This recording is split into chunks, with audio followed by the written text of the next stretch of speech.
Hey there. Before we begin tonight's journey, I want you to do something for me.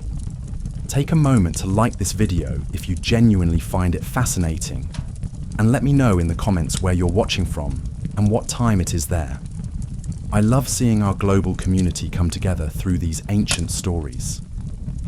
Now, settle in, maybe dim the lights, and let's travel back to a world that would challenge everything you think you know about being human. Picture this. You're standing in a landscape that exists 5.6 million years ago. The air is thick and humid, filled with sounds you've never heard before. Strange calls echo through forests that stretch endlessly in every direction. The ground beneath your feet is soft, covered in layers of decomposing leaves that have been falling for millennia. And somewhere in the distance, through the dense vegetation, you catch glimpses of figures moving with purpose, intention, and something that looks almost like ceremony. Welcome to a world where the line between animal and human hasn't been drawn yet, where consciousness is just beginning to flicker into existence like the first sparks of a fire that will eventually illuminate all of human civilization. This is the story of our earliest ancestors, not just how they survived, but how they began to think, to feel, to create meaning in a world that offered no instruction manual for existence. You see, when most people imagine prehistoric life, they picture grunting cavemen hitting things with clubs, but the archaeological evidence tells a completely different story. A story of creatures who were developing something revolutionary, something that had never existed on Earth before. They were creating symbols, performing rituals, and engaging in behaviors that suggest they understood concepts like death, community, and the sacred long before anyone thought possible. Tonight, we're diving deep into this ancient world to uncover the earliest traces of human consciousness, the birth of symbolic thinking, and the rituals that connected our ancestors to forces they couldn't name but somehow understood. What we'll discover will challenge everything you've been taught about when humans became truly human. But first, let me set the scene properly, because understanding where this all took place is crucial to understanding why it happened at all. 6 million years ago, the world looked nothing like the planet we know today. Africa, the cradle of humanity, was a vast mosaic of environments. Dense tropical forests covered much of the continent, broken by expanding savannas as the climate slowly shifted. Great lakes sparkled under an ancient sun, surrounded by volcanic peaks that regularly reshaped the landscape with explosive fury. Rivers carved deep valleys through the terrain, creating corridors that would become the highways of early human migration. In these diverse environments lived our ancestors, creatures caught between two worlds. They were no longer the tree-dwelling apes of earlier eras, but they weren't yet the ground-walking humans who would eventually spread across the globe. These were beings in transition, and that transition was happening in their minds as much as in their bodies. The creatures we're talking about had brains roughly 1/3 the size of modern humans. But size, as we'll see, wasn't everything. What mattered was what they were beginning to do with those brains. Archaeological sites from this period reveal something extraordinary. Tools that were crafted not just for function, but for form. Stones that were shaped with an attention to symmetry that served no practical purpose. Objects that were carried over vast distances, suggesting they held meaning beyond mere utility. But the most remarkable discovery came in the form of what archaeologists call deliberate burials. Now I need to be careful here, because the evidence is fragmentary and sometimes controversial. But at several sites dating to this incredible period, researchers have found arrangements of bones and stones that suggest something profound was happening. These weren't random scatterings left by scavengers or natural processes. These were intentional placements, careful arrangements that speak to minds grappling with concepts we still struggle to understand today. Imagine being one of these early beings, Watching a member of your group stop breathing, stop moving, become still in a way that was different from sleep. The spark that animated them, that made them respond to your calls and share your daily struggles, had simply vanished. But the body remained, and something in your developing consciousness couldn't simply walk away and leave it to rot.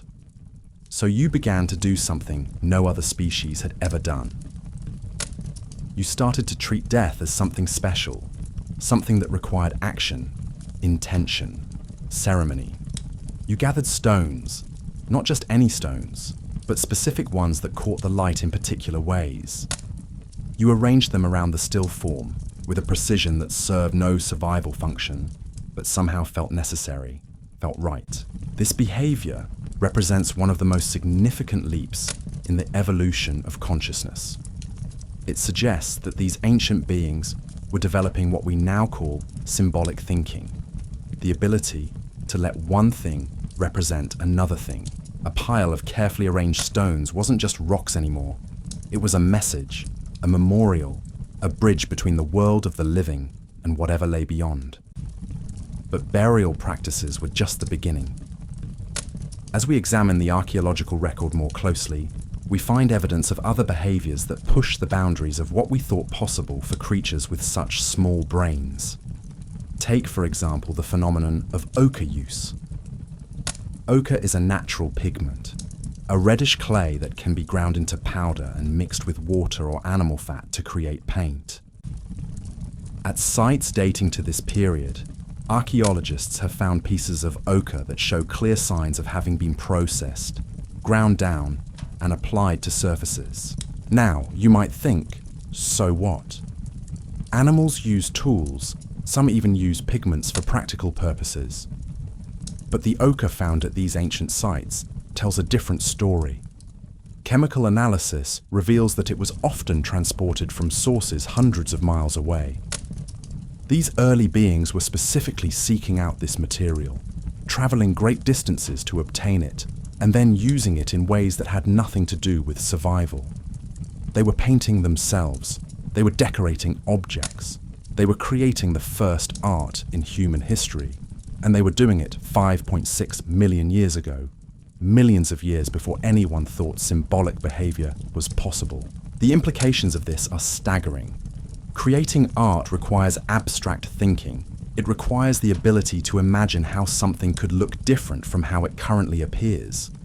It requires planning, intention, and most importantly, it requires the belief that changing the appearance of something can change its meaning or significance. When one of these ancient beings ground ochre into powder and painted red lines on their face, they were engaging in one of the most fundamentally human activities imaginable. They were transforming themselves, creating an identity that went beyond their physical form. They were becoming something more than just another animal trying to survive in a harsh world. But the evidence for symbolic thinking goes even deeper. At several sites, researchers have discovered what appear to be the earliest examples of deliberate fire use for non-practical purposes. We're not talking about fires for cooking or warmth, though those certainly existed. We're talking about fires that seem to have been lit and maintained in specific patterns, at specific locations, for reasons that can only be described as ceremonial. Picture this scene, reconstructed from archaeological evidence found in what is now Kenya. A group of early hominins has gathered in a clearing as the sun sets over the African savanna. They've spent the day foraging, finding enough food to sustain themselves, avoiding the predators that still pose a constant threat. But as darkness approaches, instead of simply huddling together for safety as their ancestors had done for millions of years, they do something remarkable. They build a fire, but not just anywhere. They choose a specific spot, a slight rise in the ground that overlooks a stream below. They arrange stones in a careful circle, not for practical reasons, but because the pattern feels right to them in ways they can't articulate. They light the fire and sit around it, not just for warmth, but for something else entirely. As the flames dance and cast shifting shadows on their faces, something changes in the group. They begin to make sounds, not the grunts and calls of everyday communication, but rhythmic vocalizations that seem to emerge from some deeper place. They sway with the rhythm, their bodies moving in patterns that serve no survival function, but somehow feel necessary. This, according to the archaeological evidence, was happening 5.6 million years ago. Our ancestors were creating the first rituals, the first ceremonies, the first attempts to connect with something larger than themselves. The fires these early beings built were different from practical fires in several key ways. They were larger than necessary for warmth or cooking. They were built in locations that had no practical advantage, but offered dramatic views or acoustic properties that enhanced the experience. And most tellingly, they were maintained for extended periods, requiring constant attention and fuel gathering that represented a significant investment of time and energy. Why would creatures living on the edge of survival, where every calorie mattered and every moment of inattention could mean death, invest so heavily in activities that offered no immediate practical benefit? The answer lies in understanding that these activities weren't separate from survival. They were essential to it, just in ways that weren't immediately obvious. These early rituals served to strengthen social bonds within groups, the shared experience of gathering around fires, of participating in rhythmic activities, of decorating themselves with ochre, created connections between individuals that went beyond simple cooperation for survival. They were creating communities, groups bound together, not just by mutual need, but by shared experiences, shared symbols, shared meanings. And these stronger communities were better at survival. Groups that could coordinate more effectively, that trusted each other more deeply, that worked together with greater unity, were more successful at finding food, defending territory, and raising young to adulthood. The investment in ritual and ceremony wasn't a luxury these early beings could barely afford. It was a necessity they couldn't afford to ignore. But there's another dimension to this story that's even more remarkable. The evidence suggests that these early rituals weren't just social bonding exercises. They were attempts to understand and influence the world in ways that went far beyond the immediate and practical. Consider the patterns we see in the archaeological record.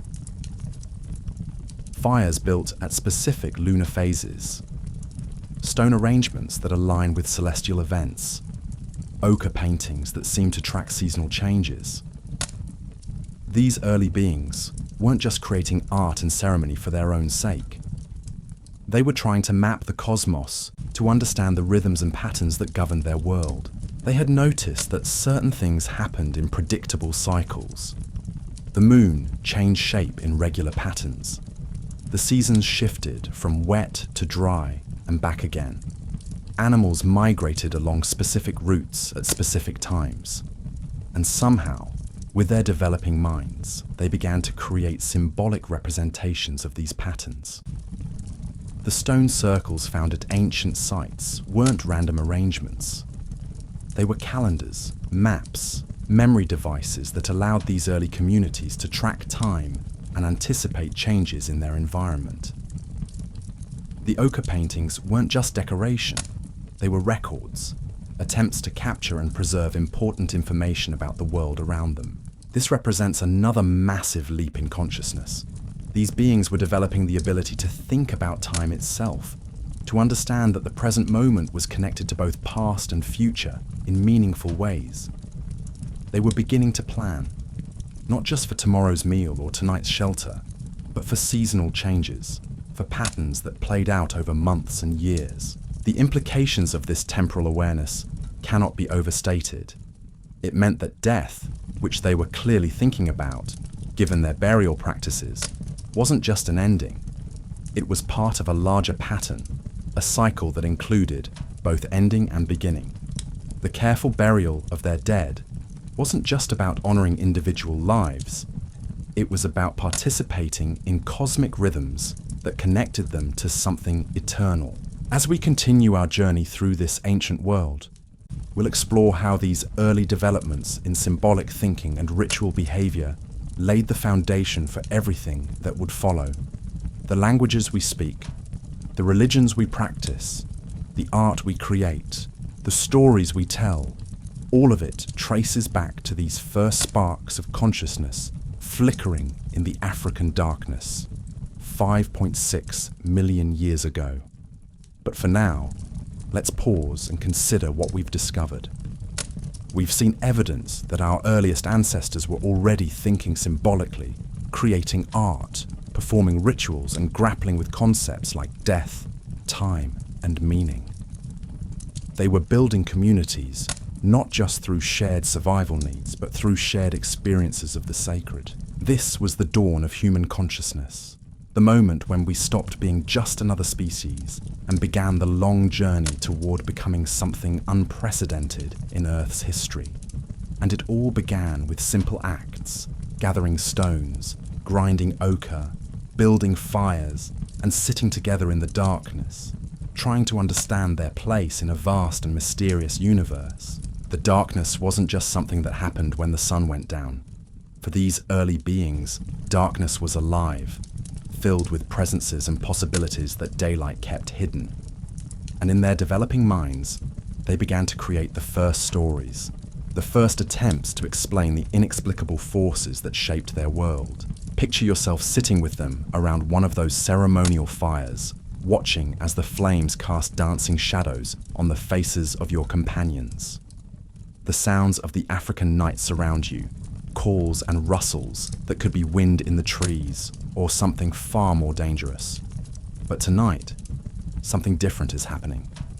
One of the elders begins to make sounds, not the usual grunts and warnings of daily communication, but something rhythmic, musical, intentional. The sounds tell a story, though you wouldn't recognize it as such.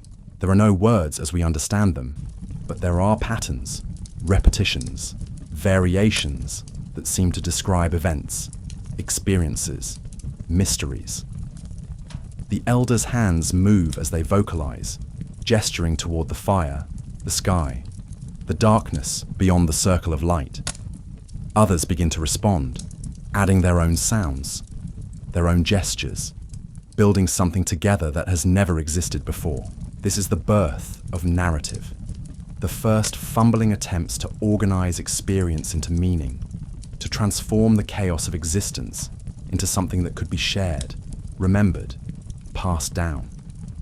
These weren't stories as we know them today, but they were the seeds from which all human storytelling would eventually grow. Archaeological evidence suggests that these early narratives weren't random entertainment. They served specific functions within these developing communities. The patterns found in ancient sites, the arrangements of objects, the positioning of burial goods, all point to information being encoded and transmitted through symbolic means. These proto-stories were libraries, databases of crucial survival information wrapped in memorable, meaningful packages. When the elder gestured towards certain stars while making specific vocalizations, they weren't just performing, they were teaching, passing down knowledge about navigation, about seasonal changes, about the timing of animal migrations. When they painted their faces with ochre in particular patterns before beginning these sessions, they weren't just decorating themselves. They were putting on the uniform of their office, transforming themselves into vessels for collective memory. But something even more profound was happening during these gatherings. These early beings were beginning to develop what we might recognize as the first religious experiences. Not religion as organized doctrine, but religion as a direct encounter with mystery, with forces beyond their immediate understanding and control. The evidence for this comes from some of the most intriguing archaeological discoveries of recent decades. Deep cave systems that show signs of deliberate human activity, far from any practical living spaces. Chambers where ochre paintings cover walls in patterns that seem to pulse and flow in the flickering light of ancient torches. Spaces that were clearly designed not for shelter or storage, but for something else entirely. These weren't casual visits. The caves that show this kind of activity are often difficult to access, requiring dangerous climbs or crawls through narrow passages. The people who used them invested significant time and energy to reach these hidden spaces, carrying materials with them, creating elaborate decorations, and then abandoning them to return to the surface world. Why would they do this? The answer seems to lie in the unique properties of these underground spaces. Many of them have remarkable acoustic qualities, where whispers can be heard clearly from great distances, where certain sounds create echoes that seem to come from everywhere and nowhere at once. Others contain formations, stalactites and flowstone, that in the wavering light of fires take on shapes that suggest faces, animals, spirits. These early humans were seeking out places where the normal rules of perception didn't apply, where they could have experiences that transcended their everyday reality. They were creating the first temples, the first sacred spaces, environments specifically designed to facilitate encounters with whatever lay beyond the boundaries of ordinary consciousness. The paintings they created in these spaces tell us something remarkable about their mental development. Unlike the practical marks and decorations found at surface sites, these underground artworks show clear evidence of altered states of consciousness. Geometric patterns that pulse and shift, animal figures that seem to move and transform, abstract symbols that suggest experiences beyond the ordinary world of hunting and gathering. Modern research into consciousness and neuroscience suggests that these patterns are consistent with what people experience during various altered states, whether induced by meditation, rhythmic activity, sensory deprivation, or other practices. Our ancestors were deliberately seeking out these experiences, developing techniques to expand their awareness beyond the normal boundaries of daily life. This represents yet another quantum leap in human consciousness. These beings weren't just surviving in their environment. They were actively exploring the limits of their own minds. They were becoming psychonauts, inner space explorers, pioneers of consciousness itself. The techniques they developed were surprisingly sophisticated. Evidence suggests they used combinations of rhythmic sound, repetitive movement, controlled breathing, and environmental manipulation to achieve altered states. Some sites show signs of smoke being directed in specific ways, possibly to create mild oxygen deprivation that could enhance mystical experiences. Others show arrangements of reflective surfaces, polished stones, and water pools that could create disorienting visual effects. They were learning to hack their own consciousness, to access levels of awareness that provided insights unavailable through ordinary perception. And these insights weren't just personal experiences. They were being integrated back into community life through the symbols, stories, and rituals we've been discussing. This integration of mystical experience with practical community life created something unprecedented in Earth's history. These early humans were developing what we might call a sacred worldview, a way of understanding reality that recognized both the material and the spiritual, both the practical necessities of survival and the deeper mysteries that seem to underlie all existence. Their daily activities became infused with meaning beyond mere function. Hunting wasn't just about obtaining food, it was about participating in sacred relationships with the animal world. Gathering plants wasn't just about nutrition, it was about understanding the gifts of the earth. Even simple activities like tool making became opportunities for meditation, for connecting with the deeper patterns that governed their world. This sacred worldview had practical benefits that extended far beyond spiritual satisfaction. Communities that operated from this integrated perspective showed remarkable resilience and adaptability. They were better at making decisions that considered long-term consequences. They were more successful at maintaining cooperation during times of stress. They developed more sophisticated strategies for managing resources and resolving conflicts. The reason for this success lies in understanding how the sacred worldview affected their decision-making processes. When every action was understood to have both immediate and cosmic significance, when every choice was seen as part of a larger pattern of relationship and responsibility, these early humans were naturally led toward behaviors that supported not just individual survival, but the well-being of their entire community and environment. They were developing what we might recognize as the first ethical systems, not as abstract moral codes, but as lived understandings of how individual actions affected the larger web of relationships in which they existed.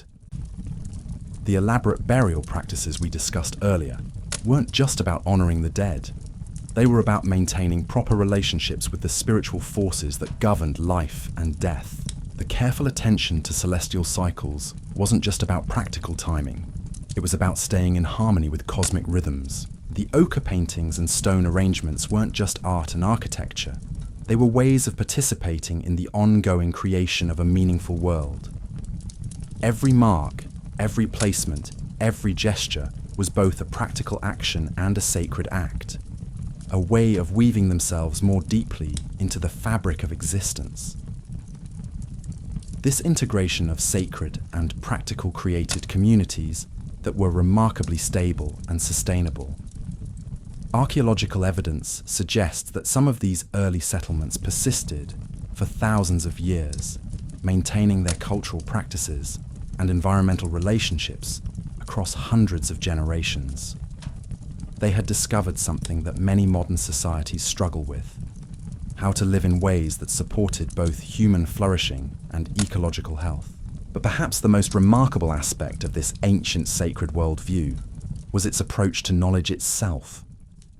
These early humans weren't developing rigid dogmas or unchanging beliefs.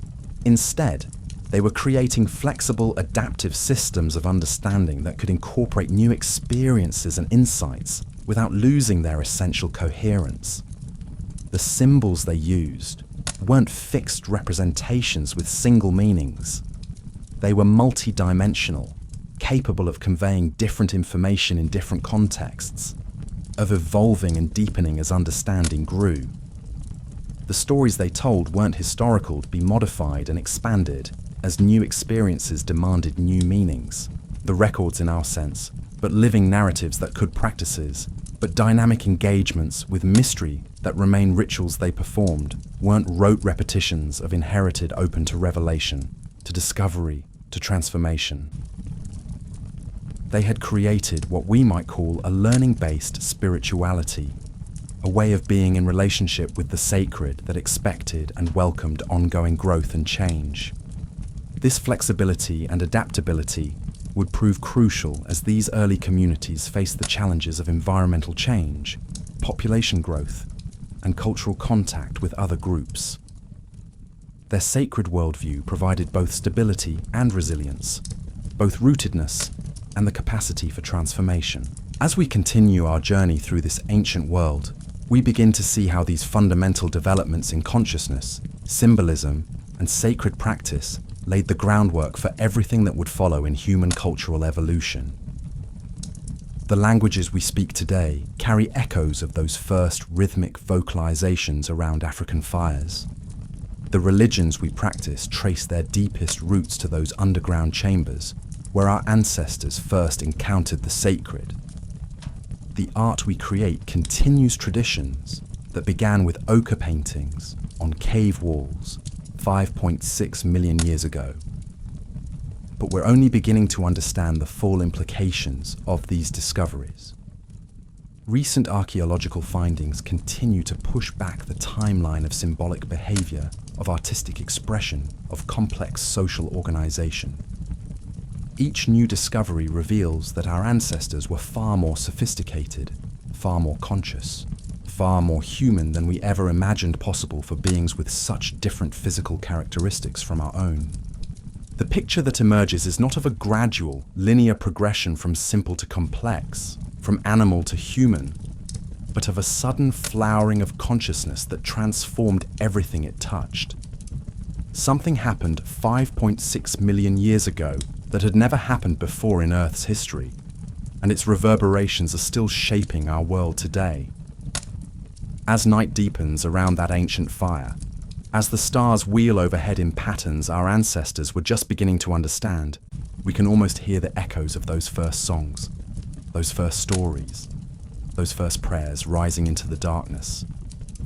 They were learning to be human, and in doing so, they were creating the foundation for everything we would become. The fire crackles lower now, casting longer shadows across faces painted with ochre in patterns that speak of identity, of belonging, of something deeper than mere survival. But as we peer deeper into this ancient world, we discover that the story of early consciousness is far more complex and fascinating than even these remarkable developments suggest. What archaeologists have uncovered in recent decades challenges our most basic assumptions about the timeline of human awareness. Hidden in layers of sediment, preserved in the molecular structure of ancient artifacts, encoded in patterns of wear on stone tools, lies evidence of cognitive abilities that shouldn't have existed yet, behaviors that push the boundaries of what we thought possible for minds that were still, in many ways, learning how to be minds at all. Consider the phenomenon that researchers have dubbed aesthetic curation. At sites dating to this extraordinary period, we find collections of objects that serve no practical purpose whatsoever. Crystals that have been carried hundreds of miles from their source. Fossils that have been carefully cleaned and polished. Unusually shaped stones that have been deliberately modified to enhance their natural beauty. These aren't random accumulations or accidental gatherings. They represent something unprecedented in the history of life on Earth. These early beings were developing a sense of beauty, an appreciation for form and pattern that went beyond any survival advantage. They were becoming collectors, curators, the first beings to look at an object and think not, "How can this help me survive?" but "This is beautiful, and I want to keep it." This represents a fundamental shift in consciousness, the birth of aesthetic appreciation as a driving force in behavior. But the implications go even deeper. When you choose to carry a beautiful but useless crystal for hundreds of miles, when you invest time and energy in polishing a fossil that will never help you catch prey or build shelter, you're making a statement about what you value, about what makes life worth living beyond mere survival. You're declaring that beauty matters, that there are things worth pursuing simply because they please the eye and stir something indefinable in the soul.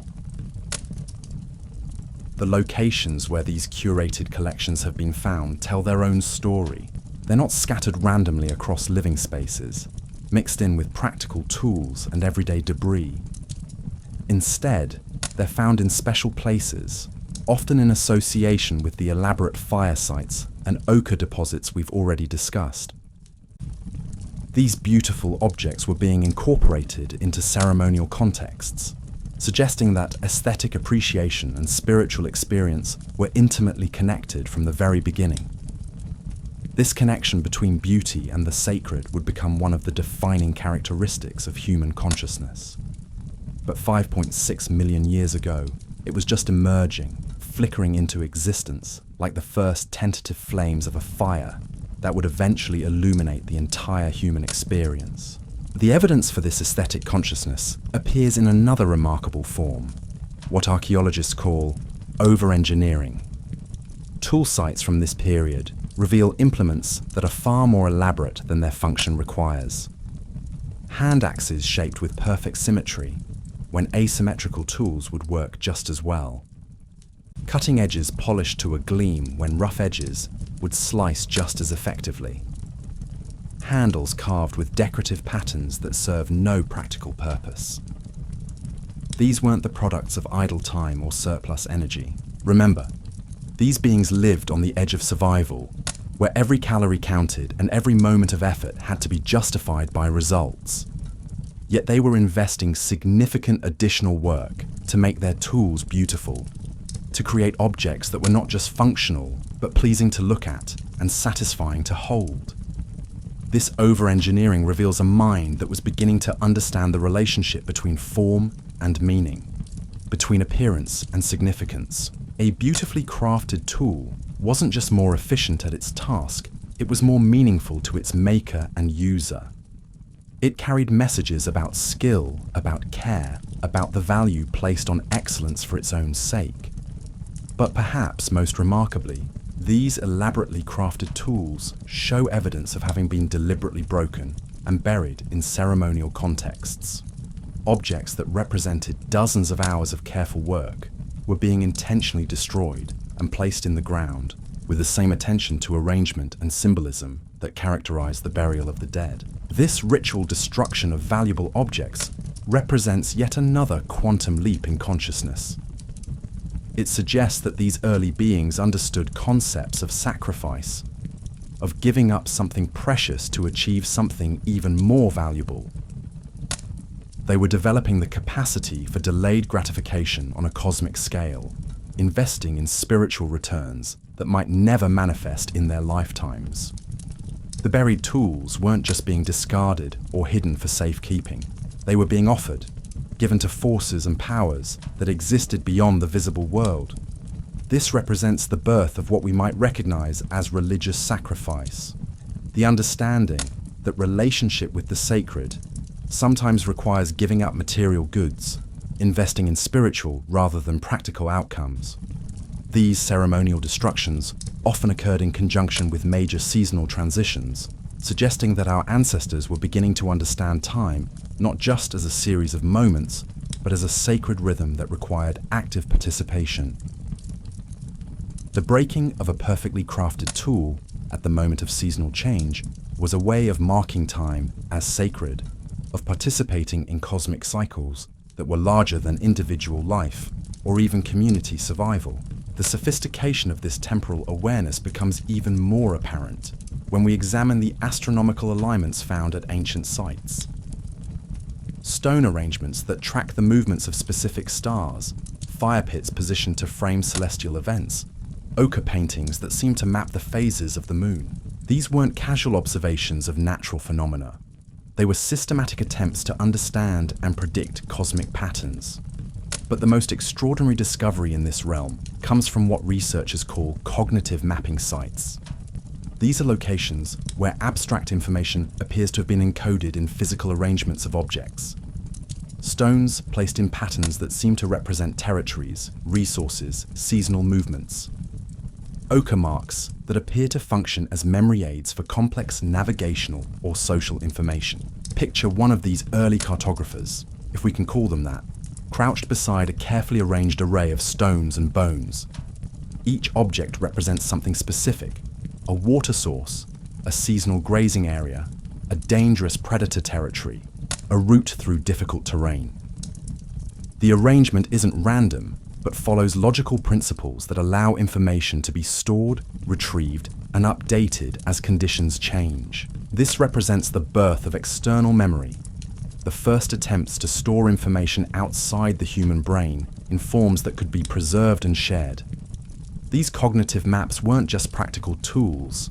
They were revolutionary technologies that allowed communities to accumulate knowledge across generations, to build understanding that transcended individual lifetimes. The implications of this development cannot be overstated.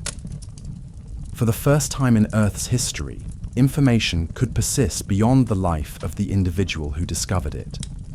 Knowledge could accumulate, build upon itself, create foundations for ever more sophisticated understanding. These simple arrangements of stones and marks were the first libraries, the first databases, the first steps toward the vast information technologies that would eventually transform human civilization. But these external memory systems weren't just practical repositories of survival information. They were also being used to preserve and transmit the symbolic, aesthetic, and spiritual insights that were emerging from the consciousness revolution we've been exploring. Arrangements that encoded not just where to find water, but when to perform ceremonies. Maps that showed not just physical territories, but spiritual landscapes. Memory aids that preserved not just practical skills, but stories, songs, and sacred knowledge. The sophistication of these systems becomes apparent when we examine how they were maintained and updated. Evidence suggests that certain individuals within communities became specialized in the creation and management of these external memory systems. These weren't casual tasks that anyone could perform, but specialized roles that required training, practice, and recognition by the community. These early information specialists weren't just technical experts. They were becoming the first priests, teachers, and scholars, individuals whose primary responsibility was the preservation and transmission of knowledge rather than direct participation in food gathering or protection. The emergence of such specialized roles represents another fundamental shift in human social organization. For the first time, communities could support individuals whose contribution wasn't measured in calories gathered or predators deterred, but in knowledge preserved and wisdom transmitted. This created entirely new social dynamics, new forms of status and authority based not on physical prowess, but on intellectual and spiritual capabilities. The archaeological evidence suggests that these knowledge keepers held positions of considerable influence within their communities. Their tools and personal effects show higher levels of craftsmanship and decoration. Their burial sites contain more elaborate arrangements and richer collections of symbolic objects. Most tellingly, their living spaces were often positioned at central locations within settlements, suggesting that they played crucial roles in community decision-making.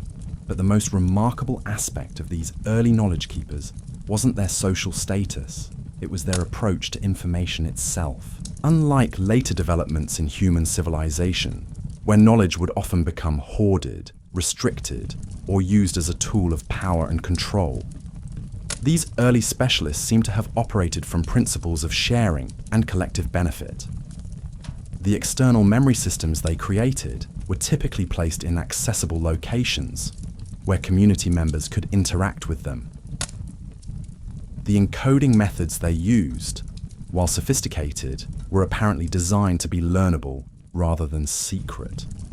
The knowledge they preserved encompassed practical survival information alongside spiritual and aesthetic insights, suggesting that they saw no fundamental separation between different types of understanding.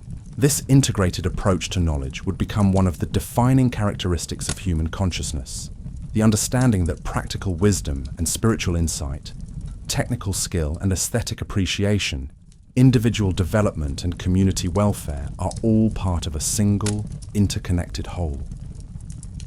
As the ancient fire burns lower and the night deepens around us, we begin to see how these early developments in external memory, specialized knowledge keeping, and integrated understanding were laying the foundation for an explosion of consciousness that would transform not just these early communities, but eventually the entire planet. The beings gathered around this fire weren't just learning to survive in their environment. They weren't just developing tools and techniques for gathering food and avoiding predators. They were creating something entirely new in the history of Earth, a form of consciousness that could preserve itself, build upon itself, and ultimately transcend the individual minds that created it.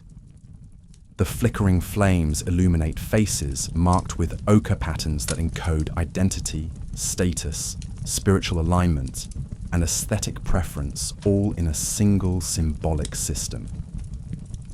The carefully arranged stones around the fire's perimeter map both the physical territory these people inhabit and the spiritual landscape they're learning to navigate. The rhythmic sounds emerging from the group carry practical information about resource locations and seasonal timing, alongside mythic narratives about the forces that govern existence.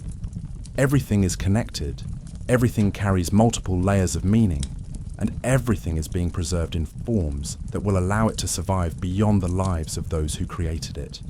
This is consciousness becoming aware of itself, mind learning to transcend the boundaries of individual brains and create collective forms of awareness that will eventually span continents and centuries. But we're still only glimpsing the beginning of this transformation. The archaeological record from this period contains tantalizing hints of developments even more remarkable than what we've already discussed. Evidence of long-distance communication networks that allowed information to travel between communities separated by hundreds of miles, signs of coordinated activities that required planning and organization on scales that shouldn't have been possible for such small, scattered groups.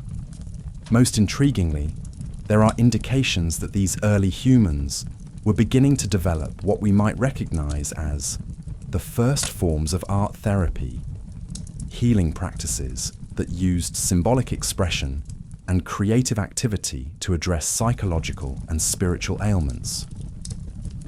Ochre deposits found in association with individual burials show chemical signatures suggesting they were mixed with specific plant materials known to have psychoactive properties. Stone arrangements at certain sites seem designed to create acoustic effects that could induce altered states of consciousness. These weren't random experiments with consciousness-altering substances or acoustic phenomena. They were systematic explorations of the relationship between mind, meaning, and healing. Early attempts to understand and treat the psychological dimensions of human existence. Our ancestors were discovering that consciousness itself could be both medicine and patient, that awareness properly directed could heal wounds that went deeper than physical injury. The sophistication of these early healing practices suggests that psychological suffering was already recognized as a distinct category of human experience, separate from but related to physical pain and social conflict. The development of symbolic and ritual responses to psychological distress represents yet another dimension of the consciousness revolution that was transforming human existence. As we sit here in the darkness, surrounded by the sounds and scents of an ancient world, we're witnessing the birth of everything that would eventually make us human. Not just our capacity for tool use or language or social organization, but our deeper ability to create meaning, to find beauty, to heal suffering through symbolic expression and shared ritual. The flames cast dancing shadows on the cave walls, and in those shifting patterns of light and darkness, our ancestors were learning to see not just the play of fire and stone, but symbols, stories, and sacred mysteries that would guide human consciousness for millions of years to come. The evidence becomes even more extraordinary when we examine what archaeologists call empathy artifacts. At sites across Africa from this period, researchers have discovered objects that seem to serve no function other than to represent the experiences of others. Carved figures that appear to depict individuals in states of distress, pain, or ecstasy. Stone arrangements that seem designed to recreate the visual perspective of someone who is injured, elderly, or otherwise physically compromised. These artifacts suggest that our ancestors were developing something unprecedented in the natural world, the ability to imaginatively inhabit the experiences of others, to feel what another being might feel, to see the world through eyes that weren't their own. This wasn't just cooperation for mutual benefit, which many species demonstrate. This was genuine empathy, the capacity to suffer with another's suffering and rejoice in another's joy. The implications of this development are staggering. Empathy requires a sophisticated understanding that other beings have inner experiences similar to, but distinct from your own. It demands the ability to suppress your immediate self-interest in favor of concern for another's well-being. Most remarkably, it suggests that these early humans were beginning to understand that consciousness itself was something shared, something that connected them to others in ways that went beyond mere physical proximity or genetic relationship. The empathy artifacts weren't randomly distributed across living sites.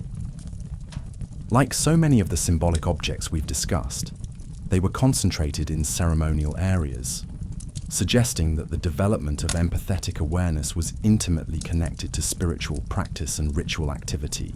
These early beings were discovering that the capacity to feel with others was somehow sacred, somehow fundamental to their understanding of what it meant to exist in relationship with the world around them.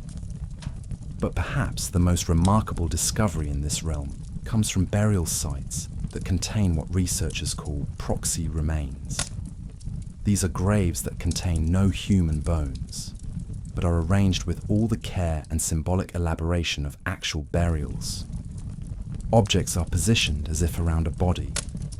Ochre is applied in patterns consistent with funeral preparations, and stones are arranged in the careful circles we've come to associate with death rituals. The mystery deepens when we realize that these proxy burials often occur in areas where no deaths should have taken place, based on the archaeological evidence of daily life.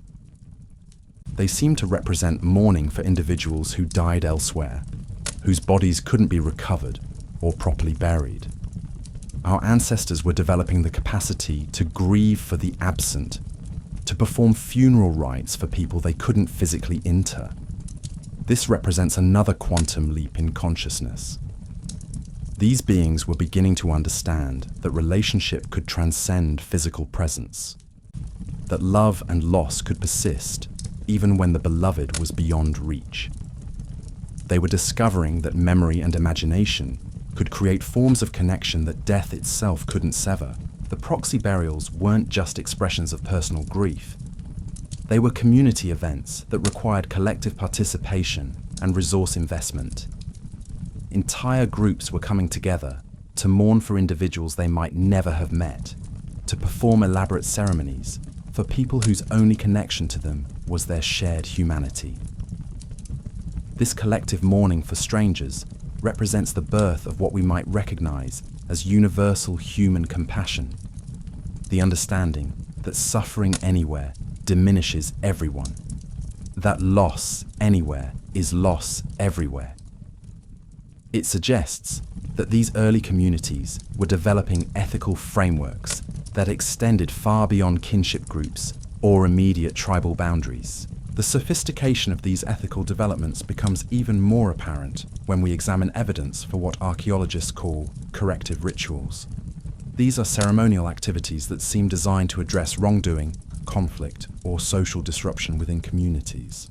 Sites show evidence of elaborate procedures involving the destruction of valuable objects, the rearrangement of living spaces, and the creation of new symbolic markers. These weren't punishments in any sense we would recognize. They were healing ceremonies, attempts to restore balance and harmony after something had gone wrong.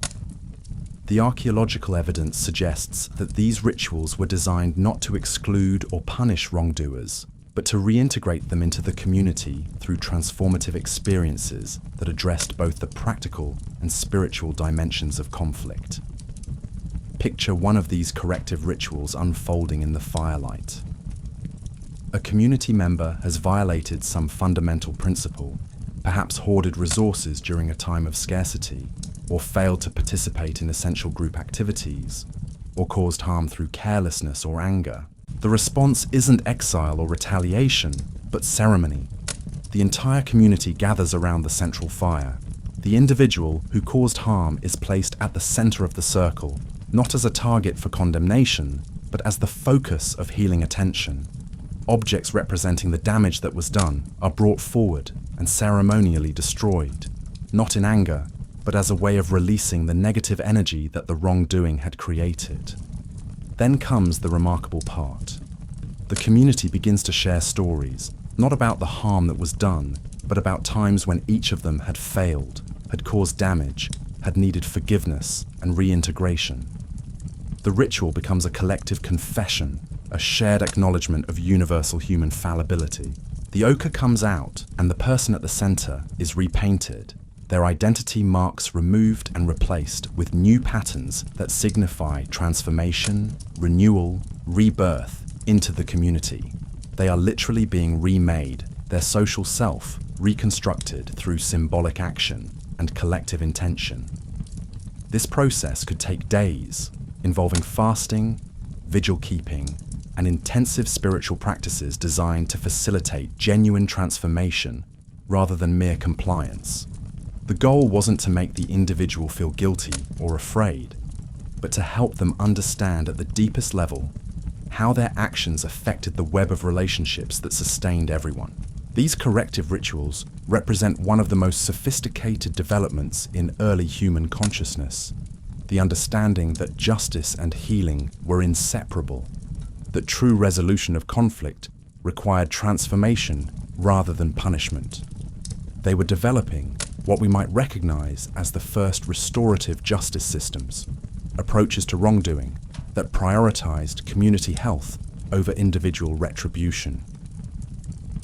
The success of these systems is evident in the archaeological record. Communities that show evidence of corrective ritual practices also show remarkable stability and longevity. They seem to develop mechanisms for handling conflict that strengthened rather than weakened social bonds.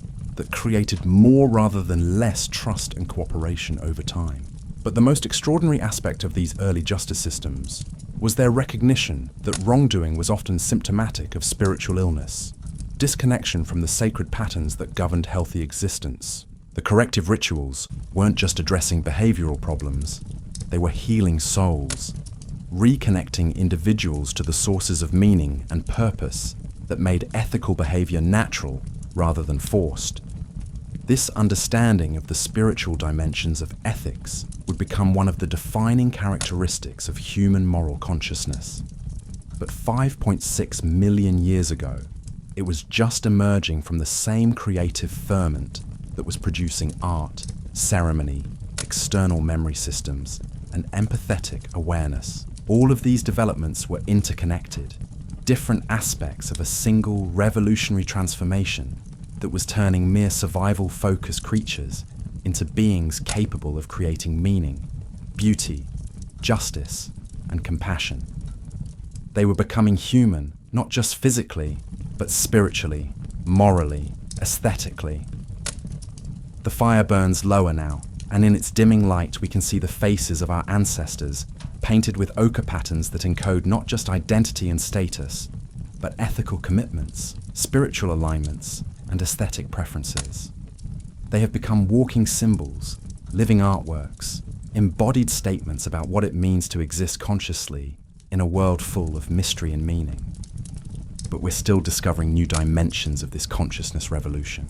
Recent archaeological findings have revealed evidence of what researchers call teaching technologies, sophisticated methods for transmitting complex information across generations. These weren't casual traditions passed down through informal observation, but systematic educational approaches that ensured crucial knowledge would survive even if key individuals died unexpectedly. The teaching technologies took multiple forms: physical objects that encoded information in ways that required specific knowledge to decode, spatial arrangements that served as three-dimensional textbooks, where the relationships between objects conveyed complex information about natural processes, social relationships, or spiritual principles, rhythmic patterns that used sound, movement, and timing to embed crucial survival information in memorable, repeatable forms. Most remarkably, there's evidence that different communities were developing specialized expertise and then sharing this knowledge through formal exchange networks. Sites hundreds of miles apart show similar technological innovations appearing at roughly the same time, suggesting coordinated information sharing on a scale that required sophisticated communication and transportation systems. These weren't random cultural diffusions or accidental parallel developments. They were deliberate knowledge transfers, evidence that our ancestors understood the value of collective learning and were actively working to ensure that innovations in one community could benefit others. They were creating the first scientific networks, collaborative approaches to understanding and problem-solving that transcended local boundaries. The sophistication of these knowledge networks becomes apparent when we examine their response to environmental challenges. When climate shifts or ecological disruptions affected one region, we can see corresponding adaptations appearing in distant communities that hadn't yet experienced these changes directly. Information was flowing not just about current conditions, but about anticipated problems and potential solutions. This represents yet another dimension of the consciousness revolution, the development of predictive thinking that could operate on geographical and temporal scales far beyond individual experience. These early humans were learning to think systemically, to understand that local events were part of larger patterns that could affect distant communities at future times. They were becoming planetary thinkers, beings whose consciousness could encompass not just their immediate environment, but the entire interconnected web of relationships that linked all life on Earth. This wasn't abstract philosophical understanding, but practical wisdom that guided decision-making and resource allocation in ways that supported long-term sustainability and collective well-being. The archaeological evidence suggests that this planetary consciousness was intimately connected to their spiritual practices. The same sites that show evidence of advanced knowledge networks also contain the most elaborate ceremonial structures, the richest artistic traditions, and the most sophisticated symbolic systems we've discovered from this period. Our ancestors weren't separating practical intelligence from spiritual wisdom. They were developing integrated approaches to consciousness that recognized no fundamental distinction between understanding the physical world and connecting with sacred mystery, between serving immediate human needs and honoring the deeper patterns that sustained all existence. As the ancient fire settles into glowing embers, casting a warm red light across the faces gathered around it, we begin to understand that we're witnessing something unprecedented in the history of consciousness itself. These beings weren't just evolving bigger brains or better tools or more complex social structures. They were creating new forms of awareness that had never existed before, new ways of being conscious that would eventually transform not just human existence, but the entire planet. The ochre patterns on their faces catch the firelight, glowing like constellations painted on living skin. Each mark carries layers of meaning, personal identity and community belonging, spiritual alignment and aesthetic choice, ethical commitment and practical information, all encoded in a single symbolic system. They have become walking libraries, living artworks, embodied prayers. The stones, arranged around the fire map both physical territories and spiritual landscapes, both current resources and future possibilities, both individual relationships and cosmic patterns. They have created external minds, collective memory systems that allow consciousness to transcend the limitations of individual brains and create community-level intelligence. The sounds they make carry practical information about resource locations and seasonal timing, but also mythic narratives about the forces that govern existence, healing songs that can mend psychological wounds, teaching rhythms that encode crucial survival knowledge in memorable, transmissible forms. They have discovered that consciousness itself can be medicine, that awareness properly directed can heal suffering that goes deeper than physical pain. Most remarkably, they have learned to feel with others, to suffer with another's suffering and rejoice in another's joy, to create forms of justice based on healing rather than punishment, to develop wisdom that serves not just human interests, but the well-being of all life. They are becoming ethical beings, creatures capable of choosing actions based not just on immediate self-interest, but on understanding of their place in the larger web of relationships that sustains existence itself. This is consciousness, learning to love, mind discovering heart, intelligence awakening to compassion. And it's all happening here now, 5.6 million years ago, around fires built by beings whose brains were 1/3 the size of ours, but whose hearts were already learning to encompass the entire cosmos. The embers pulse with ancient light, and in their glow we see the birth of everything that would eventually make us human. Not just our capacity for language or technology or social organization, but our deeper ability to create meaning in the face of mystery, to find beauty in the midst of struggle, to choose love over fear even when survival itself hangs in the balance.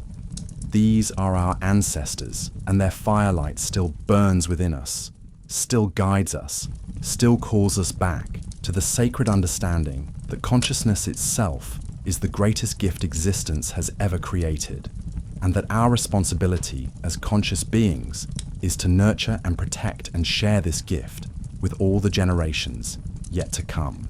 The night deepens around us, but the fire of consciousness they kindled will never be extinguished. It burns now in every human heart, in every act of creativity and compassion, in every moment when we choose meaning over emptiness, connection over isolation, love over fear. We are their children, inheritors of the sacred flame they first brought into being in the African darkness so long ago. The darkness holds secrets that our ancestors were just beginning to unlock. As we peer deeper into this ancient world, we discover evidence of something that challenges everything we thought we knew about the development of human consciousness. Hidden in the deepest layers of archaeological sites, preserved in the chemical signatures of ancient soils, encoded in patterns that have taken decades to decipher, lies proof of cognitive abilities that shouldn't have existed yet. Recent discoveries have revealed what researchers are calling symbolic mathematics, evidence that these early beings were developing abstract numerical concepts millions of years before anyone thought possible. At sites across the African continent, archaeologists have found arrangements of objects that follow precise mathematical relationships, not random groupings, but deliberate patterns based on ratios, sequences, and geometric principles that suggest minds capable of abstract mathematical thinking. Picture this scene, reconstructed from evidence found in what is now Tanzania. A group of early humans has gathered in a clearing beside a seasonal lake. But they're not just collecting water or hunting the animals that come to drink. They're engaged in something far more remarkable.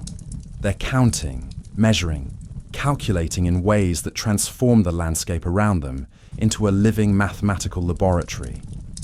They've arranged stones in patterns that reflect the mathematical relationships they've observed in nature.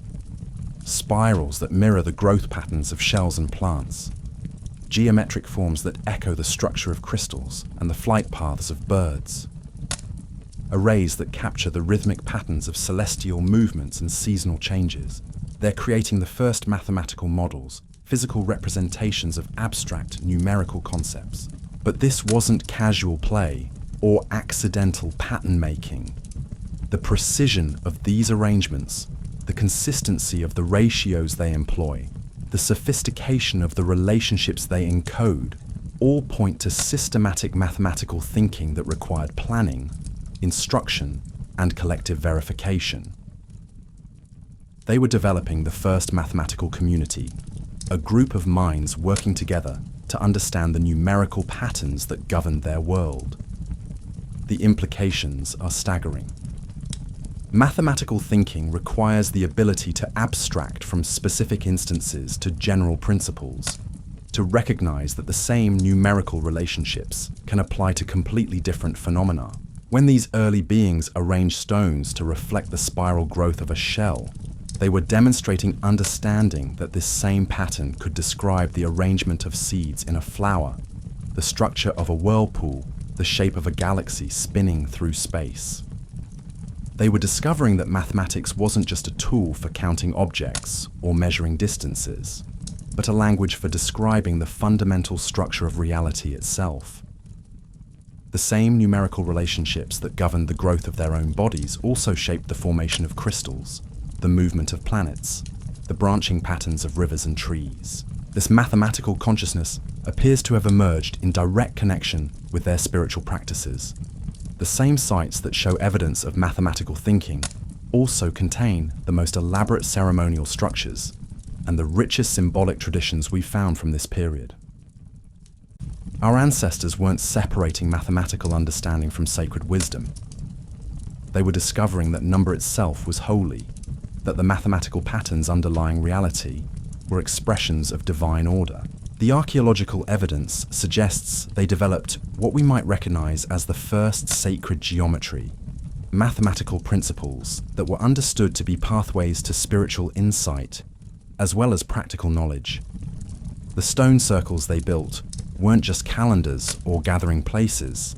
They were meditation devices designed to help consciousness align with the mathematical harmonies that structured existence itself.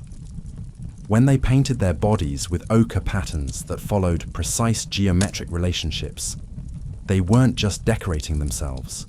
They were transforming their physical forms into expressions of mathematical beauty, aligning their individual existence with the numerical patterns they discovered in the cosmos around them. They were becoming living equations, embodied mathematics, conscious expressions of the divine mathematics that governed all existence. But the mathematical revolution went even deeper. Evidence suggests they were developing the first forms of what we might recognize as statistical thinking, the ability to recognize patterns in apparently random events, to understand probability and make predictions based on incomplete information.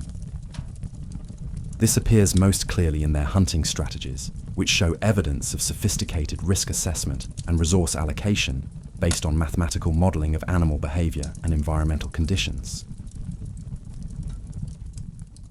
They were learning to think in terms of probability distributions, to understand that individual events might be unpredictable, but that patterns would emerge over time that could guide decision-making. They could look at animal tracks and calculate not just where a particular creature had gone, but the likelihood of finding similar animals in similar locations under similar conditions. They were developing the first actuarial science, mathematical approaches to uncertainty that allowed them to make better decisions in an unpredictable world. This statistical consciousness had profound implications for their social organization. Communities that could better assess risks and allocate resources based on mathematical principles were more successful at survival and growth. The ability to think statistically gave them advantages in everything from food gathering to territory defense to mate selection. Mathematics wasn't just abstract knowledge, it was survival technology that enhanced their competitive abilities. But perhaps most remarkably, they were beginning to apply statistical thinking to social and spiritual phenomena, as well as physical ones. Evidence suggests they developed methods for assessing the effectiveness of their healing practices, the success rates of their ceremonial activities, even the reliability of their spiritual insights. They were creating the first experimental approaches to consciousness itself, mathematical methods for evaluating the practical results of their expanding awareness. This scientific approach to spirituality represents yet another dimension of their cognitive revolution. They weren't just accepting traditional practices or relying on authority figures to determine what worked. They were testing, measuring, comparing results, developing evidence-based approaches to the deepest questions of existence. They were becoming spiritual scientists, consciousness researchers, empirical mystics who demanded that their spiritual practices produce measurable results in their daily lives. The sophistication of this approach becomes apparent when we examine their medical practices, which show clear evidence of systematic observation, controlled experimentation, and statistical analysis of treatment outcomes. They were developing the first evidence-based medicine, healing systems that combined spiritual insight with rigorous empirical testing. They would try different combinations of plant medicines, observe the results, record the outcomes in their external memory systems, and gradually refine their treatments based on accumulated evidence. They weren't just relying on tradition or intuition, though these remained important. They were creating scientific approaches to healing that demanded objective verification of subjective claims.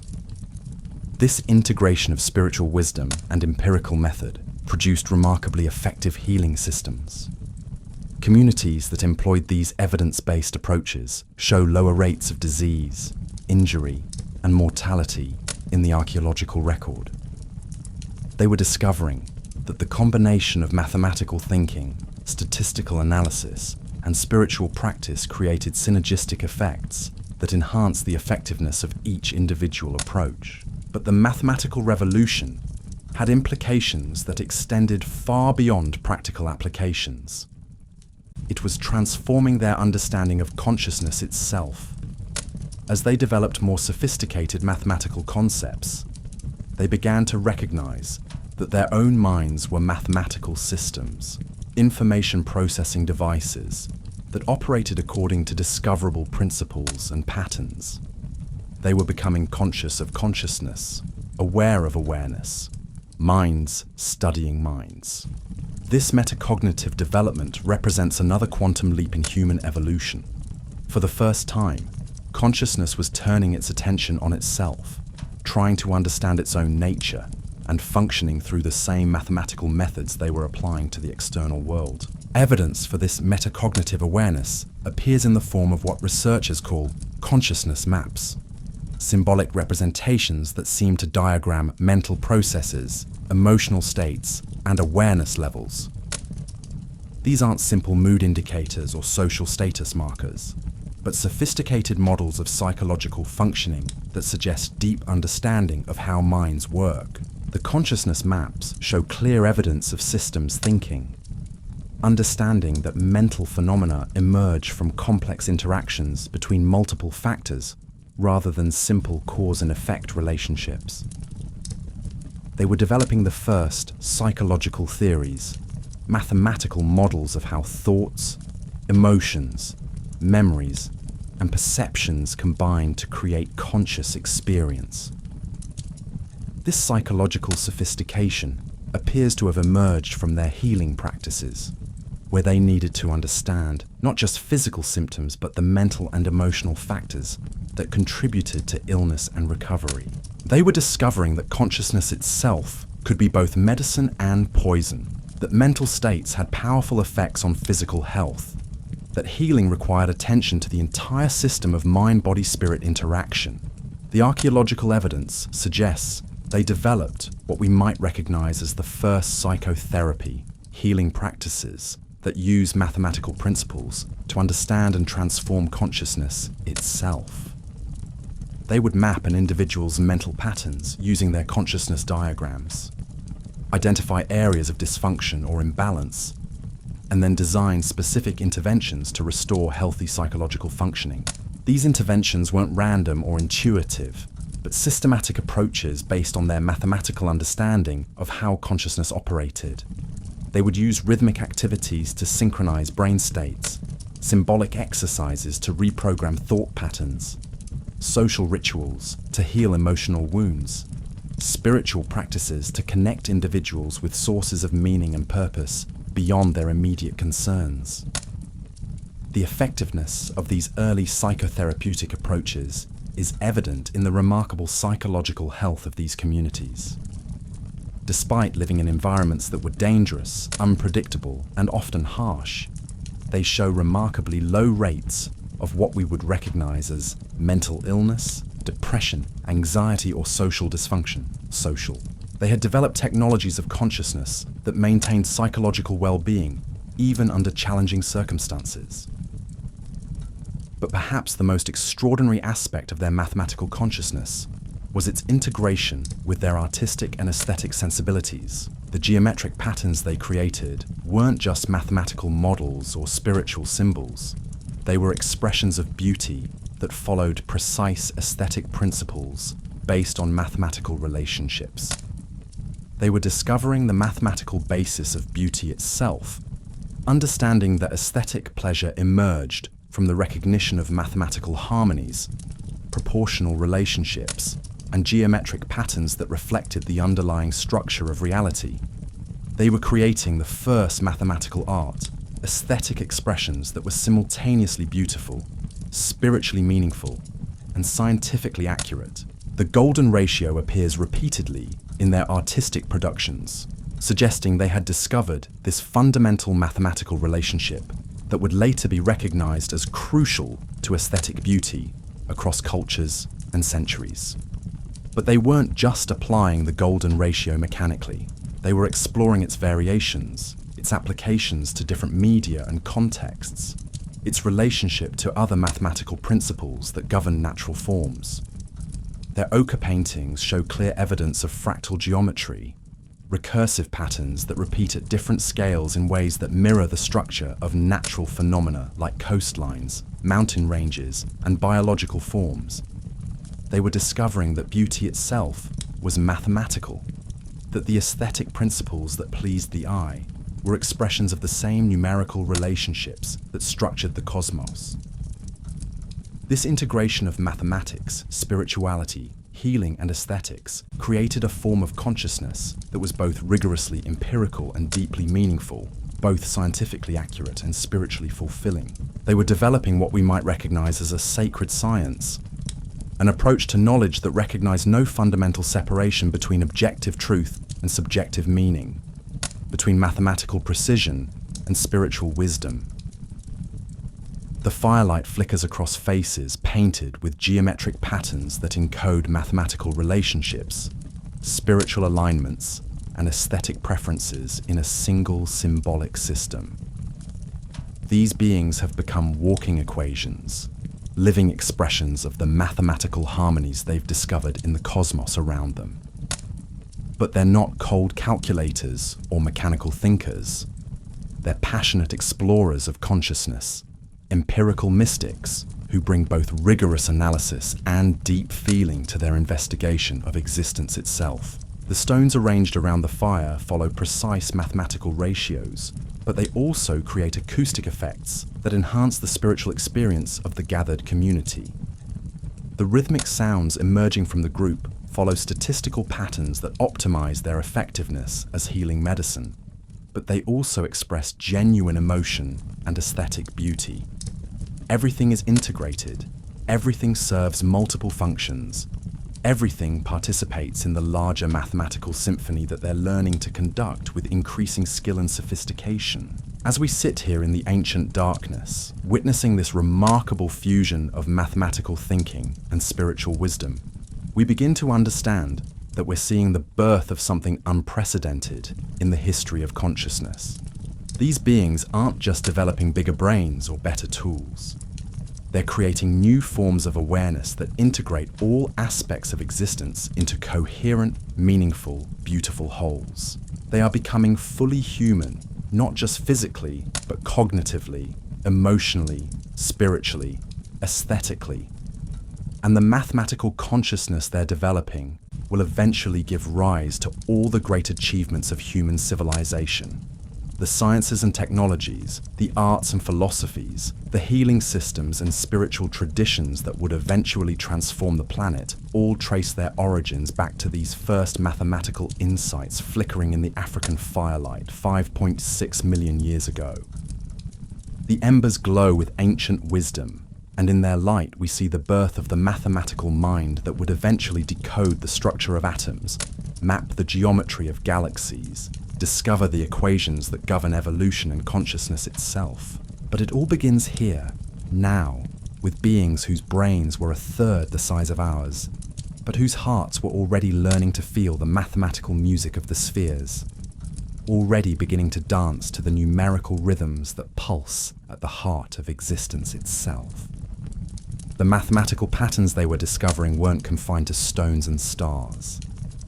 Deep within their expanding consciousness, these early beings were beginning to recognize that the most complex mathematics of all existed within the social fabric of their communities themselves. The relationships between individuals, the flow of resources, the dynamics of cooperation and conflict, all followed discoverable patterns that could be understood, predicted, and optimized through careful observation and systematic thinking. Picture a community gathering as the morning sun climbs over the ancient landscape. But this isn't a casual social event. These beings have learned to orchestrate their interactions with the same precision they bring to their astronomical observations and geometric arrangements. They've discovered that group dynamics follow mathematical laws, that community harmony emerges from balancing equations of give and take, investment and return, individual needs, and collective welfare. They're developing what we might recognize as the first social mathematics, quantitative approaches to human relationships that enhance cooperation and reduce conflict. They could calculate the optimal size for hunting parties based on the mathematical relationship between group coordination costs and resource acquisition benefits. They could predict which combinations of personalities would work well together and which would create friction that could destabilize entire communities. But this social mathematics wasn't cold calculation. It was warm wisdom, mathematical insight infused with empathy and guided by deep understanding of what made communities thrive. They were learning that the most beautiful mathematical relationships were those that honored both individual dignity and collective flourishing, that created patterns of interaction which lifted everyone toward their highest potential. The archaeological evidence reveals communities organized according to sophisticated mathematical principles. Living spaces arranged in patterns that optimized both privacy and social connection. Work assignments distributed according to algorithms that balanced individual strengths with community needs. Resource sharing systems that followed mathematical rules, ensuring both efficiency and equity. These weren't rigid bureaucratic structures, but flexible, adaptive systems that could respond to changing circumstances, while maintaining their essential mathematical harmony. Like living equations that could modify their own variables while preserving their fundamental balance, these communities had learned to evolve and grow without losing their mathematical coherence. The social mathematics extended even into their approaches to leadership and decision-making. Rather than hierarchical power structures based on dominance or inherited status, they were developing distributed governance systems that followed mathematical principles of information flow and collective intelligence. Decisions emerged from network effects, from the mathematical aggregation of individual insights into collective wisdom. They had discovered that groups could be smarter than their smartest individual members, but only if they were organized according to proper mathematical principles that allowed information to flow efficiently while preventing the amplification of errors or biases. They were creating the first democratic mathematics, quantitative approaches to collective decision-making that enhanced rather than diminished individual wisdom. But perhaps the most remarkable aspect of their social mathematics was its integration with their spiritual understanding. They weren't just optimizing their communities for survival or efficiency. They were designing social systems that facilitated spiritual growth, that created conditions where consciousness could develop and flourish in all members of the group. The mathematical patterns they embedded in their social organization weren't just practical algorithms. They were sacred geometries of human relationship, spiritual technologies that transformed ordinary social interaction into opportunities for mutual awakening and collective transcendence.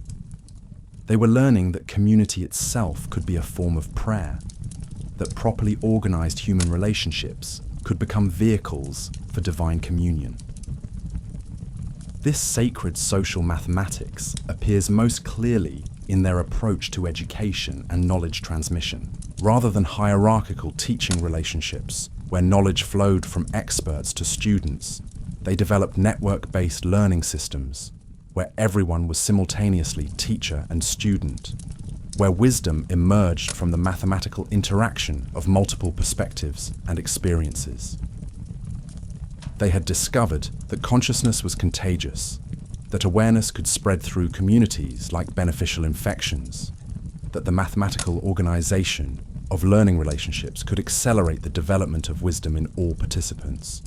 They were creating the first wisdom networks, social systems designed to amplify rather than restrict the growth of human potential. The effectiveness of these educational mathematics is evident in the rapid cultural evolution we see in the archaeological record. Communities that employed these network-based learning systems show dramatically faster rates of technological innovation, artistic development, and spiritual sophistication. They had created social algorithms for accelerating human evolution itself, but the social mathematics went even deeper, into the realm of what we might call emotional algebra. They were developing quantitative approaches to feelings, mathematical methods for understanding and transforming the emotional dynamics that shaped individual and collective behavior. They weren't trying to eliminate emotions or reduce them to cold numbers. They were learning to work with feelings as mathematical forces that could be understood, directed, and optimized for both individual well-being and community harmony. The evidence for this emotional mathematics appears in their healing practices, which show sophisticated understanding of how emotions propagated through social networks, how individual emotional states affected group dynamics, and how community emotional patterns influenced individual psychological health. They were discovering that emotions weren't just private internal experiences, but mathematical phenomena that operated according to discoverable laws at both personal and collective levels. They developed what we might recognize as the first emotional engineering, systematic methods for creating positive emotional climates in their communities. They could design social rituals that generated specific emotional states, arrange physical spaces that promoted desired feelings, organize group activities that shifted collective moods in beneficial directions. But this emotional engineering wasn't manipulation or control. It was collaborative cultivation of the emotional conditions that allowed everyone to flourish. They were learning that emotions were like weather systems, that they followed mathematical patterns, that could be understood and worked with, rather than simply endured. They were becoming emotional meteorologists, consciousness climatologists, who could forecast and influence the psychological weather that shaped their communities. The archaeological evidence reveals communities with remarkably stable, positive emotional climates. Despite the challenges and dangers of their environment, these groups maintained high levels of joy, satisfaction, and emotional resilience. They had created social technologies for generating happiness, mathematical methods for sustaining collective well-being even under difficult circumstances. But perhaps the most extraordinary development was their discovery of what we might call transformation mathematics, quantitative approaches to personal and collective change that allowed both individuals and communities to evolve consciously rather than simply adapting to external pressures. They were learning that change itself followed mathematical patterns, that transformation could be understood and guided through systematic application of numerical principles. They developed sophisticated models of how consciousness evolved, mathematical maps of the stages and processes through which awareness developed, from simple survival-focused attention to complex spiritual understanding. These weren't just theoretical frameworks, but practical guides that allowed individuals to accelerate their own development and communities to facilitate the growth of all their members. The transformation mathematics showed clear understanding that change happened in predictable patterns, that certain sequences of experiences were more effective than others for promoting growth, that the mathematical timing and organization of learning opportunities could dramatically enhance their effectiveness. They were becoming architects of consciousness, mathematical engineers of human potential. Evidence for this transformation mathematics appears in their initiation practices, which show remarkably sophisticated understanding of how to create experiences that reliably produced specific types of psychological and spiritual development. These weren't random traditional rituals, but carefully designed transformation technologies based on mathematical principles of consciousness change. They could calculate the optimal intensity and duration of challenging experiences needed to promote growth without causing trauma. They could predict which combinations of physical, emotional, and spiritual practices would produce desired developmental outcomes. They could design learning sequences that built systematically toward higher levels of awareness and capability.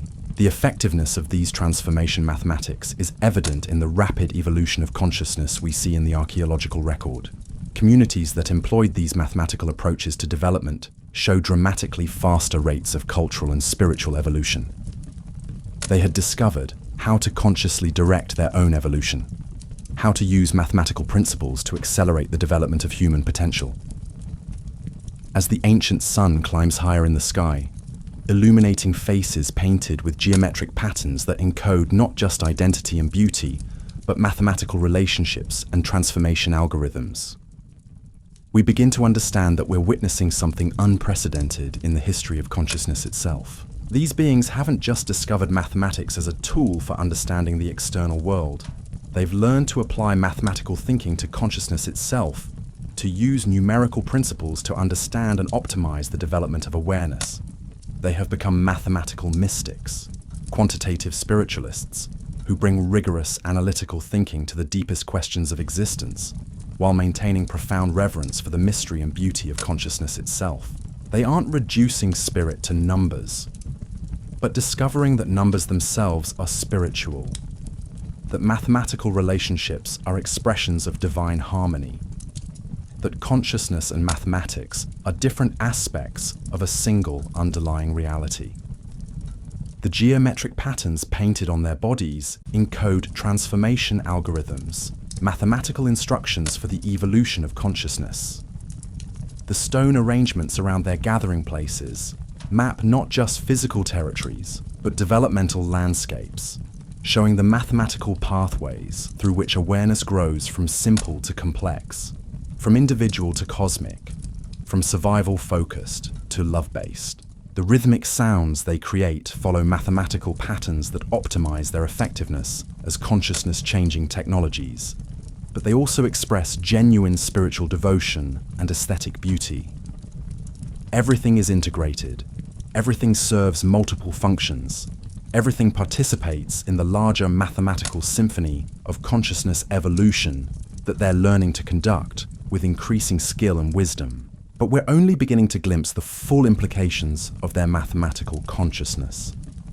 Recent archaeological discoveries have revealed evidence of what researchers call temporal mathematics, sophisticated understanding of how time itself could be mathematically modeled, predicted, and even influenced through conscious intention and collective action. They weren't just tracking astronomical cycles and seasonal patterns. They were developing mathematical models of historical processes, understanding that cultural evolution followed discoverable numerical patterns that could be used to predict future developments and make decisions that would influence the trajectory of their communities across generations. They had discovered that time wasn't just a backdrop against which events occurred, but a mathematical dimension that could be navigated consciously, that the future wasn't fixed but could be calculated and influenced through present actions based on understanding of temporal mathematics. They were becoming time architects, consciousness engineers, who could design present interventions that would produce desired future outcomes according to mathematical principles of historical causation. Evidence for this temporal mathematics appears in their long-term planning systems, which show remarkably sophisticated understanding of how present decisions would ripple forward through time to create future conditions.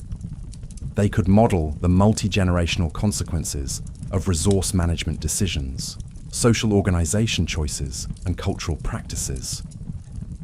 They were thinking mathematically across timescales that spanned centuries, designing present actions that would optimize outcomes for descendants they would never meet. This temporal consciousness had profound implications for their approach to responsibility and ethics. They understood that their actions weren't just affecting immediate outcomes, but were participating in mathematical equations that would determine the well-being of future generations. They were developing what we might recognize as the first mathematical ethics, moral systems based on quantitative analysis of long-term consequences, rather than just immediate benefits and costs. They were learning that ethical behavior wasn't just about following rules or obeying authorities, but about understanding and honoring the mathematical relationships that connected all actions across time and space.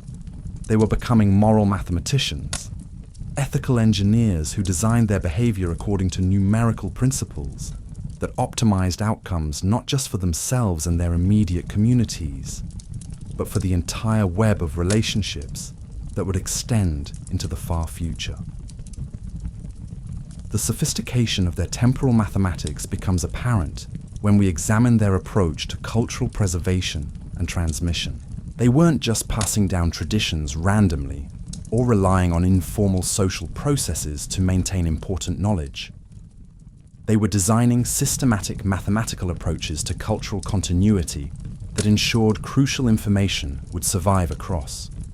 They had developed what we might recognize as the first cultural multiple generations, even if key individuals died or communities faced major disruptions.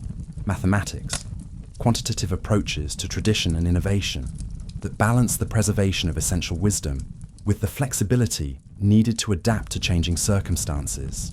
They could calculate the optimal rate of cultural change that would allow their communities to evolve without losing their essential identity and values. This cultural mathematics shows clear understanding that communities, like individual organisms, needed to maintain certain core patterns while continuously adapting their surface characteristics to meet new challenges. They were learning to think of culture itself as a living mathematical system, a dynamic equation that could modify its variables while preserving its fundamental structure and purpose. The archaeological evidence reveals communities that maintained remarkable cultural continuity across centuries, while simultaneously showing rapid adaptation to environmental and social changes. They had created mathematical technologies for cultural evolution that allowed them to be both deeply rooted and highly flexible, both traditional and innovative, both stable and dynamic. As the sun reaches its zenith, and the ancient landscape shimmers with heat and light, we see these remarkable beings continuing their mathematical exploration of consciousness, community, and cosmos. They have learned to read the numerical patterns that underlie all existence, to participate consciously in the mathematical processes that govern evolution and development, to use quantitative thinking as a tool for spiritual growth and collective flourishing. But they haven't become cold or mechanical in their mathematical sophistication. If anything, their deeper understanding of the numerical harmony underlying reality has made them more passionate, more loving, more devoted to the beauty and mystery of existence. They have discovered that mathematics itself is a form of worship, that numerical thinking is a pathway to divine communion, that consciousness and cosmos are unified in a single mathematical symphony of unimaginable beauty and complexity. The geometric patterns painted on their bodies pulse with sacred meaning. The stone arrangements around their gathering places map both practical territories and spiritual landscapes. The mathematical relationships they've discovered in the external world mirror the numerical harmonies they've found within their own consciousness. Everything is connected, everything is meaningful, everything participates in the grand mathematical equation of existence itself. These are our ancestors, the first mathematical mystics, the original consciousness engineers, who learned to use numerical thinking as a tool for both practical survival and spiritual transcendence. In their firelight, we see the birth of everything that would eventually make us human, not just our capacity for calculation and analysis, but our deeper ability to find pattern and meaning in apparent chaos, to create beauty and harmony through conscious application of mathematical principles, to participate knowingly in the numerical dance that connects all existence. The ancient light still burns within us, still guides us, still calls us to remember that consciousness and mathematics are not separate realms, but different aspects of a single sacred reality that we are privileged to explore, understand, and serve with all our heart, mind, and soul. The mathematical consciousness they were developing wasn't an isolated intellectual achievement. It was intimately connected to something even more profound that was emerging from the depths of their expanding awareness. As we peer deeper into this ancient world, we discover evidence of what archaeologists call pattern recognition networks, sophisticated systems that allowed these early beings to perceive connections and relationships that spanned vast scales of time and space. Picture this extraordinary scene, reconstructed from evidence found across multiple sites in what is now Ethiopia. A group of early humans has gathered at the edge of a vast plain as storm clouds build on the horizon. But they're not seeking shelter or preparing for the coming deluge. Instead, they're engaged in something far more remarkable. They're reading the landscape itself like a living book, interpreting signs and patterns that reveal information about events that occurred seasons ago, and predicting developments that won't unfold for months to come. The wind patterns tell them about rainfall hundreds of miles away. The behavior of insects reveals the health of plant communities they can't even see. The migration routes of birds encode information about resource availability across entire continents. They have learned to think ecologically, to understand their immediate environment as part of vast interconnected systems that operate according to discoverable principles. But this ecological thinking went far beyond practical applications. These beings were developing what we might recognize as the first systems consciousness, the ability to perceive reality as networks of relationships rather than collections of separate objects. They were learning to see the connections between things, the flows of energy and information that linked all phenomena in webs of mutual influence and interdependence. This systems thinking appears most dramatically in their approach to healing, which shows sophisticated understanding of how physical, emotional, social, and spiritual factors combine to create either health or illness. They weren't treating isolated symptoms or addressing single causes. They were working with entire systems, understanding that healing required attention to the complex relationships between multiple factors operating at different scales of time and space. Evidence suggests they developed what we might call the first holistic medicine, healing approaches that recognized no fundamental separation between mind and body, individual and community, human needs, and environmental health. When someone fell ill, they would examine not just the immediate symptoms, but the entire network of relationships in which that person was embedded. They would investigate family dynamics, community tensions, seasonal changes, dietary patterns, spiritual practices, even astronomical influences that might be affecting the patient's condition. They understood that illness wasn't just a personal problem, but a disruption in the larger web of relationships that sustained all life. Healing required restoring balance, not just within the individual, but throughout the entire system of which they were a part. The sophistication of this system's approach becomes apparent when we examine their diagnostic methods, which show remarkable ability to perceive subtle patterns and connections that wouldn't be recognized by conventional medicine for thousands of years. They could detect early signs of illness by observing changes in social behavior, emotional expression, even dreams and spiritual experiences. They had learned to read the human system at multiple levels simultaneously. But perhaps most remarkably, they were developing what we might recognize as the first preventive medicine. Systematic approaches to maintaining health that addressed potential problems before they manifested as obvious symptoms. They understood that the best healing happened before illness occurred, that wise intervention in the early stages of systemic imbalance could prevent the development of serious health problems. Their preventive approaches weren't just individual practices, but community-wide systems that maintained the health of entire social networks.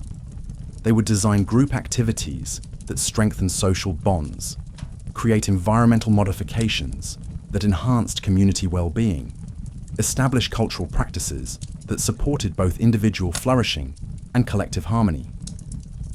The archaeological evidence reveals communities with remarkably low rates of disease, injury, and premature death.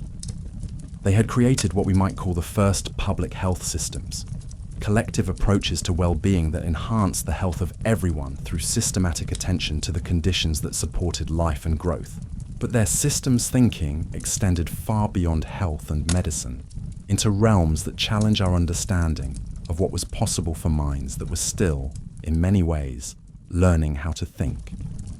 Recent discoveries have revealed evidence of what researchers call ecological engineering, sophisticated methods for consciously modifying environmental systems to enhance their productivity and sustainability. These weren't crude interventions that disrupted natural processes. They were subtle modifications that worked with ecological principles to create landscapes that were more abundant and resilient than untouched natural areas. They had learned to think like ecosystems, to understand the mathematical relationships that governed natural communities, to participate consciously in the processes that sustained all life. Evidence for this ecological engineering appears in the form of ancient landscapes that show clear signs of systematic human modification, but remain remarkably healthy and productive. Forests that were managed to enhance biodiversity while providing human resources. Grasslands that were maintained through controlled burning that increased their carrying capacity for both wild animals and human communities. Wetlands that were modified to improve water quality while supporting larger populations of fish, birds, and other wildlife. They were developing what we might recognize as the first sustainable agriculture, food production systems that enhanced rather than depleted the environments in which they operated. But their approach went far beyond simple farming. They were creating what we might call designed ecosystems, human-modified landscapes that were more productive, more diverse, and more resilient than the natural systems they replaced.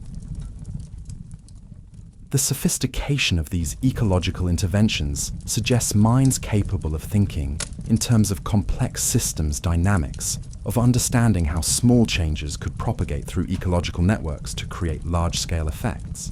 They could predict how modifying one aspect of an ecosystem would influence other components, how to create beneficial cascades of effects that enhance the well-being of all participants in the system. But perhaps most remarkably, they were learning to apply these same systems principles to their own consciousness and social organization. Just as they could engineer ecosystems to be more productive and sustainable, they were developing methods for consciously modifying the systems of human relationship and awareness that governed their communities. They had discovered that consciousness itself operated according to ecological principles, that individual minds were embedded in larger networks of awareness that could be understood and optimized through systematic intervention. They were becoming consciousness ecologists, awareness engineers who could design social and spiritual environments that enhance the development of human potential.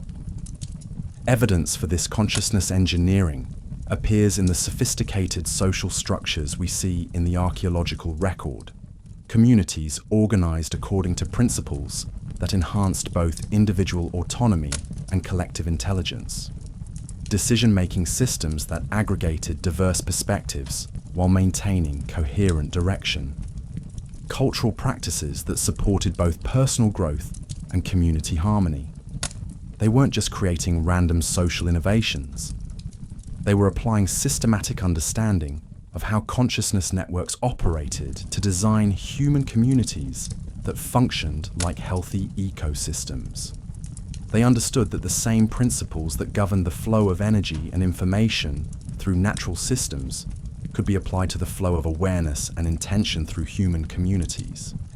The effectiveness of these consciousness ecosystems is evident in the remarkable cultural achievements we see emerging from this period.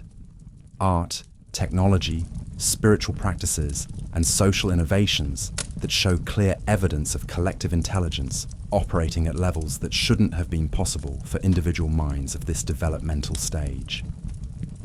They had created social technologies that amplified individual consciousness into forms of collective awareness that transcended the capabilities of any single person. But they weren't just creating more efficient social systems. They were developing what we might recognize as the first wisdom cultures, human communities specifically designed to facilitate the development of understanding, compassion, and spiritual insight in all their members. They had learned that consciousness was not just an individual possession, but a collective resource that could be cultivated and shared through proper social organization. As we witness these extraordinary developments unfolding in the ancient firelight, we begin to understand that we're seeing something unprecedented in the history of life on Earth. These beings weren't just evolving bigger brains or developing more sophisticated tools. They were creating entirely new forms of organization, new ways of being conscious that integrated individual awareness with collective intelligence, personal development with community flourishing, human needs with ecological health. They were becoming what we might call the first integral beings, creatures whose consciousness naturally encompassed multiple levels of reality simultaneously. They could think as individuals while participating in collective awareness. They could focus on immediate practical needs while maintaining connection to long-term spiritual purposes. They could care for their own well-being while serving the health of their communities and environments. This integral consciousness wasn't an abstract philosophical achievement. It was a lived reality that shaped every aspect of their daily existence. When they hunted, they participated in the ecological relationships that sustained all life. When they gathered plants, they engaged in conversations with the botanical communities that provided their medicine and food. When they created art, they contributed to the collective aesthetic consciousness that enhanced the beauty and meaning of their shared world. Every action was simultaneously personal and collective, practical and spiritual, individual and cosmic. They had learned to live in ways that honored all levels of existence simultaneously, that served both immediate needs and ultimate purposes, that enhanced both personal flourishing and universal well-being. The firelight dances across faces painted with patterns that encode not just individual identity, but collective wisdom, not just personal beauty, but universal harmony, not just social status, but cosmic relationship. These beings have become living bridges between different levels of reality, conscious participants in the vast web of relationships that connects all existence. As we sit here in the dying embers of that ancient fire, watching the last sparks rise into the star-filled darkness, we've witnessed something that changes everything we thought we knew about our own origins. These weren't primitive creatures stumbling toward humanity. They were conscious beings, mathematical mystics, ecological engineers, and wisdom keepers who discovered the deepest secrets of existence millions of years before we imagined such understanding was possible. Their legacy burns within every human heart today. Every time we create beauty, seek meaning, heal suffering, or choose love over fear, we're continuing the sacred work they began around those first ceremonial fires. They didn't just give us consciousness. They gave us the responsibility to nurture it, to share it, and to carry their flame forward into whatever mysteries await us in the darkness ahead.